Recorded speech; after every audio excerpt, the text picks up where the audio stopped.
9. April 1940. Under the codename Operation Weserübung, Nazi Germany invades Denmark and Norway.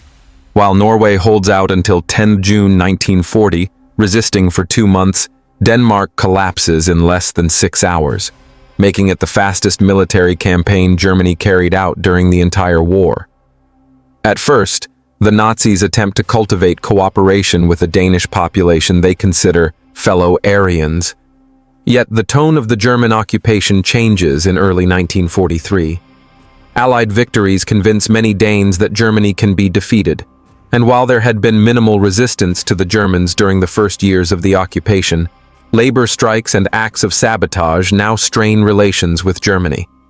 Rather than yield to new German demands that German military courts try future saboteurs, the Danish government resigns on 28 August 1943, and the following night, the German military commander, General der Infanterie Hermann von Haneken, declares martial law.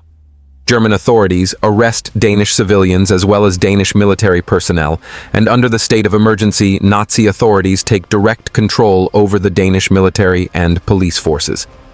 From now on, the Germans increasingly depend on Danish collaborators. One of the most fanatical Nazis in Denmark, and head of informers of the German secret police, the Gestapo in Copenhagen, is Ib Birkedal Hansen. Niels Rasmus Ib Birkedal Hansen was born on 17 October 1909 in the city of Aarhus in Denmark. He grew up with a strict father, Johannes Frederik Birkedal Hansen, who worked as a wholesaler, and a quiet, withdrawn mother, Anna Asta Eliasa. After graduating from high school, Hansen spent several years at sea. He returned home after a severe case of appendicitis nearly took his life. By 1928, Hansen was back in Aarhus, where people noticed his strong ambition and clear talent for business and persuasion. In the mid-1930s, he married Mette Kirstine Nielsini Rasmussen, who was 5 years his senior, and the marriage produced one daughter, Lis. Hansen separated from his first wife soon afterwards, and despite the divorce, she later described him as kind and considerate. Several years later, he married again. His new wife, Lizzie Greta Jacobsen, was 12 years his junior, and together they had 2 daughters, born in 1943 and 1945. During the pre-war years, Hansen pushed himself further in small business ventures, using both charm and pressure to get what he wanted. He began taking bolder risks as the years went by, driven by a growing belief that he could talk his way out of anything.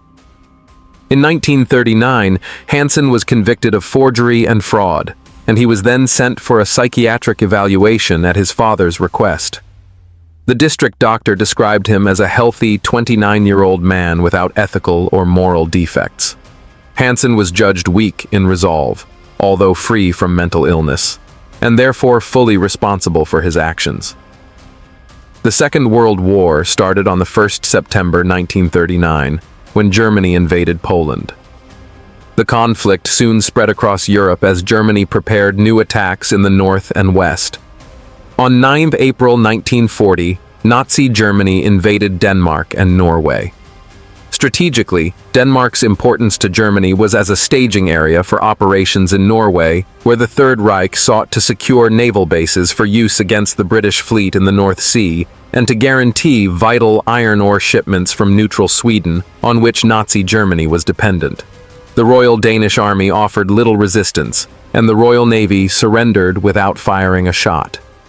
In the beginning, whatever negative attitudes the Danes had about the Germans were expressed through passive resistance, or keeping a distance, rather than open defiance, armed resistance, or sabotage. The Danes were given a degree of autonomy unheard of in any other German-occupied country in Europe. Although Germany dominated Danish foreign policy, the Germans permitted the Danish government complete autonomy in running domestic affairs, including maintaining control over the legal system and police forces. In the summer of 1940, Hansen traveled to Germany to look for work. He spent time in Hamburg, where he worked for the Gestapo, the Nazi secret police. On 20th May 1941, his father died at the age of 65, most likely in Aarhus, in German-occupied Denmark. The exact cause of his death remains unknown to this day. In 1943, Hansen returned to Denmark and became an interpreter for the Gestapo in Copenhagen, the Danish capital. This happened during a period of growing tension between Denmark and the German occupiers. Between April 1940 and August 1943, Danish attitudes toward the Nazis underwent significant change. German demands kept escalating until the Danes were no longer willing to compromise or rely only on passive resistance and the cold shoulder technique. By the autumn of 1942, the Danish resistance movement began to gain broader support, and in the summer of 1943, sabotage, reprisals, strikes, and street unrest spread across Denmark. In addition, many Danes were frustrated with the Germans because they were experiencing food shortages. Hansen advanced quickly within the Gestapo and soon gained authority over a permanent circle of trusted collaborators who became known as the Birkedal Group. As their leader, he used them to hunt down Danish resistance members and to decide whether captured individuals would be interrogated or killed. Hansen built a reputation for harsh discipline and for demanding absolute obedience from the men who served under him. He also became known for the extreme brutality he used during interrogations, which made the group feared across Copenhagen. Hansen carried out torture in a direct and primitive manner. He forced his victims to lie bent over a table while he beat their back and buttocks for as long as he believed necessary. He did not use complex or elaborate methods. He struck with whips, wires, truncheons, or any other object at hand, and at times pressed a burning cigarette against exposed skin. Hansen relied almost entirely on continuous beatings, and this alone caused severe injuries or death for many of the prisoners. He often continued the torture for hours, and because these methods frequently produced information that led to new arrests, his standing within the Gestapo increased rapidly.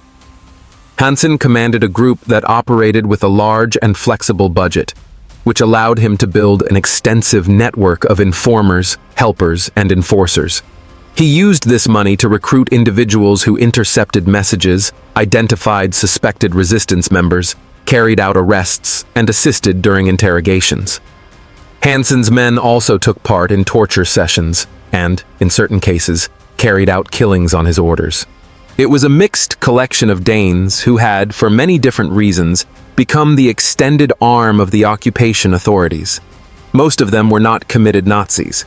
They worked for the German secret police because chance or personal misfortune had placed them in that environment, and because Hansen's influence was extremely difficult to escape once someone had entered the circle. Hansen did not rely only on men.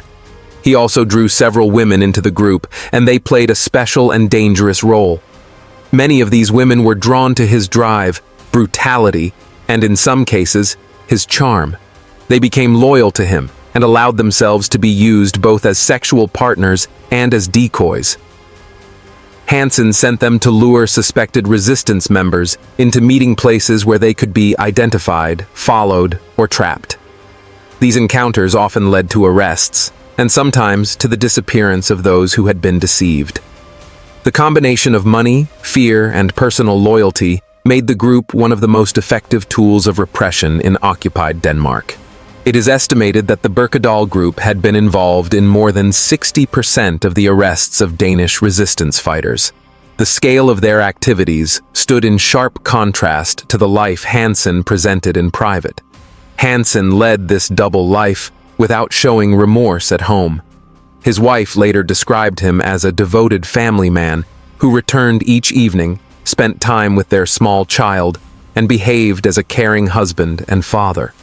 Denmark was liberated on the 5th May 1945, when German forces surrendered to the advancing British troops under Field Marshal Bernard Montgomery. 3 days later, on 8th May 1945, the Second World War in Europe came to an end with Germany's unconditional surrender. After the liberation, Hansen understood that he would soon face justice for the violence he had committed during the occupation. He disappeared from Copenhagen shortly after the German surrender and managed to remain out of sight for almost 2 years. Hansen was sought across Europe by investigators who tracked rumors of his movements and questioned former members of his group. In 1947, he was finally captured in Germany. He was brought back to Copenhagen to stand trial for murder, torture, and aggravated assault. Hansen attempted to escape responsibility by claiming insanity, and during his observation period in the prison infirmary, his behavior became increasingly strange. He acted in sudden and erratic ways that convinced some observers that he might suffer from mental illness. Hansen, however, was believed to show only brief disturbances, and medical experts argued that any imbalance he displayed had been brought on by his own actions during the occupation. He was therefore declared fully sane and responsible for his crimes. Hansen was convicted of 28 murders and 133 aggravated assaults and received a sentence of death. Birkedal Hansen was 40 years old when he was executed by firing squad on 20 July 1950 at the execution court in Christianshavn, a district of Copenhagen. He was the last person executed in Denmark for civilian or military offenses.